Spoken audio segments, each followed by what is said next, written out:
तो दोस्तों अभी हम देखेंगे 100 एपिसोड। भाई यकीन नहीं होता, 100 पार कर लिया हमने। अभी देखिए भाई, है आप प्ले करो।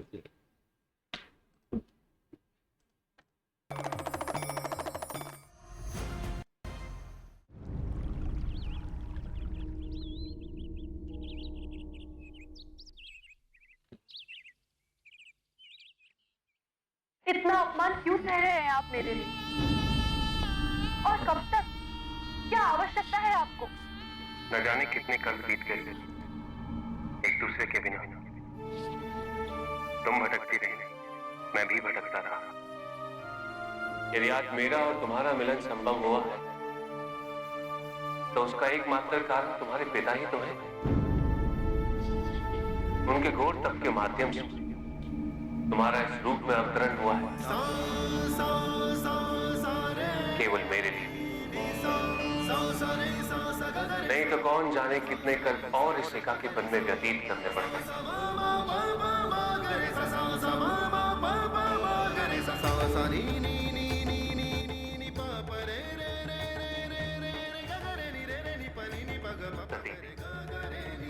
अपमान महत्वपूर्ण नहीं है।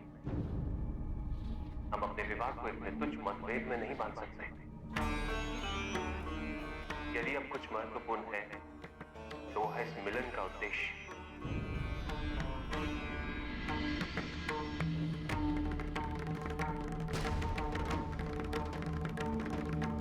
आदिशक्ति और शिव के पुनर्योग का दायित्व।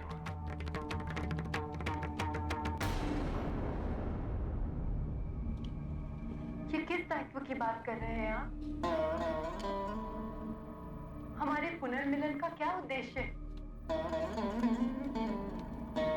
ऋषि मार्कंडेय ने कहा, फिर महर्षि नारद ने, और आज आप भी स्वयं कह रहे हैं कि मैं आदिशक्ति का रूप हूं। महादेव,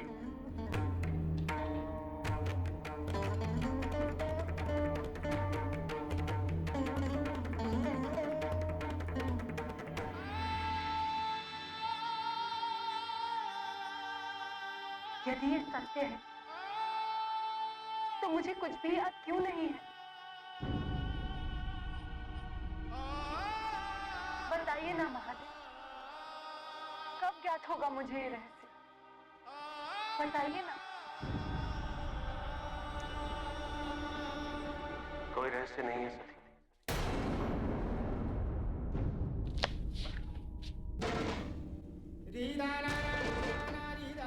जब समय आएगा तो अपने दायित्व की अनुभूति भी हो जाएगी। और उस दिन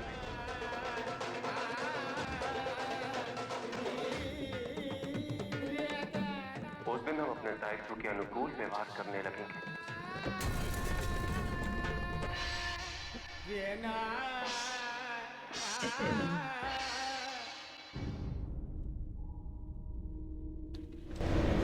हम और कर भी क्या सकते हैं? विवाह के पश्चात विदाई आवश्यक है। नहीं, घर जमाइयों को पोषित करने वाले प्रजापति दक्ष के मुख से ऐसे वाक्य सुनने में अच्छे नहीं लग रहे हैं पिताजी। मूर्ख हो तुम, शिव को नहीं जानती हो। उसे यह प्रस्ताव कदापि स्वीकार नहीं होगा। क्यों नहीं होगा?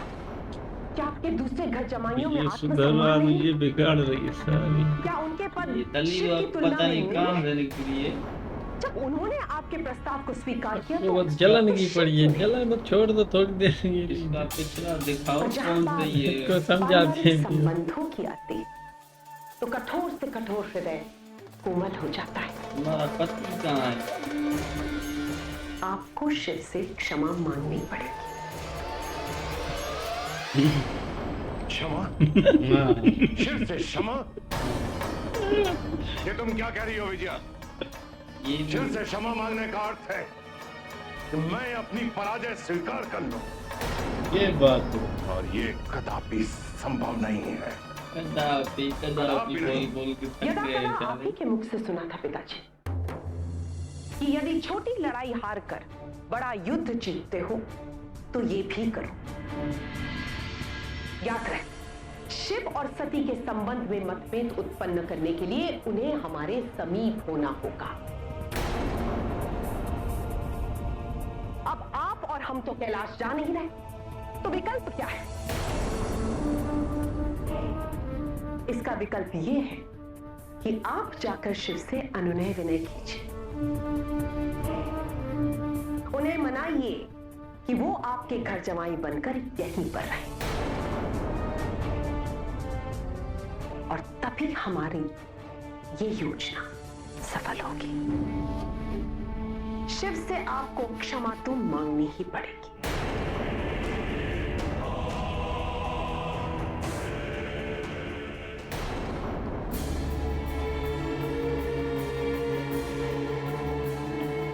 गुरुदेव,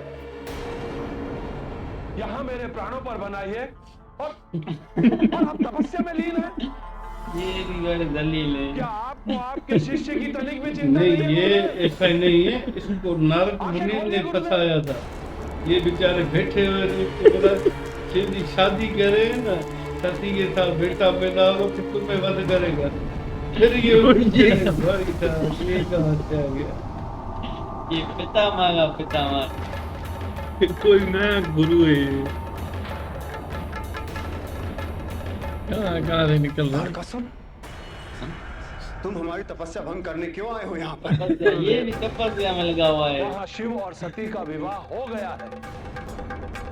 अब यदि मैंने और अधिक विलंब किया और शिव और सती को पुत्र की प्राप्ति हो गई तो मेरी मृत्यु तो निश्चित है। इससे पहले कि उन्हें पुत्र की प्राप्ति हो, मैं सती का वध कर देता हूँ। मूर्ख, शिव के रहते सती का वध करना तो दूर, तुम उसे स्पर्श तक नहीं कर पाओगे। और ये सब जानने के बाद भी अगर तुमने आक्रमण करने का दुस्साहस किया तो एक बात जान लो, शिव भी हमसे रुष्ट हो जाएंगे। अब आई बात समझ में। शिव आपसे रुष्ट ना हो इसीलिए आप मेरे प्राणों की आहुति देने की सोच रहे हैं, है ना? नहीं, अपनी तपस्या से शिव को प्रसन्न कर उनसे संजीवनी विद्या प्राप्त करना चाहते हैं। एक बार हमें संजीवनी विद्या प्राप्त हो जाए तो देखना तारकासुर, हमें तुम्हारी मृत्यु का भी कोई भय नहीं रहेगा। कैसे गुरुदेव हैं आप? अपने शिष्य की आहुति देना चाहते हैं? अपने ये व्यक्तिगत शुक्राचार्य राक्षस था ना। एक बार हमें संजीवनी विद्या बड़ी प्राप्त हो तपस्या जाए, की है। उसके बाद अगर तुम्हारी मृत्यु भी हो जाती है तो हम तुम्हें पुनः जीवित कर देंगे। ये इसलिए तपस्या कर रहा है। बाकी तो यार ये अभी शिव जी के लिए ये अलग चाल चल रहे हैं घर में। प्रजापति तो मान क्या कह रहा है, अभी उनकी विदाई होगी, लेकिन वो औरत जो है ना, अभी उसने जो मतलब चाल चली है ना, देखें क्या होता है। हाँ, चालो भाई, चाल चली भाई, छोड़ दो। अभी वो सुधर रहा है, वो अभी उसको कहती है माफी मांगो, वो मर जाएगा, माफी नहीं मांगेगा, माफी मांगो। ये देखो ना अभी करते हैं, मारते भी उसी को है जिससे प्यार करते हैं। अरे भाई, असुर हो गई, टेंशन हो गई। असुर एक तो लगा हुआ है तपस्या, शिव जी को पसंद करके फिर उससे ही भाई लड़ते हैं। बड़े आराम ये भाई शिव जी वो वरदान दे देता है ना, ऐसे ही भोला है ना, जो भी वरदान मांगते हुए दे देता। अभी ये प्रजापति बोल रहा है कदा भी नहीं माफी मांगूंगा, वो उसकी भी आंखें निकल आए। यार ये सारे है ना शिव जी के दुश्मन है, चाहे वो ऊपर से वो भरमा वो तो भी दुश्मन है शिव जी के, सीधा सीधा है ना। नहीं भाई, ये हाँ। तपस्या करके फिर भी शिव से लेते हैं वरदान, शिव को ही मारते हैं। ये कौन से तपस्या वाले भक्त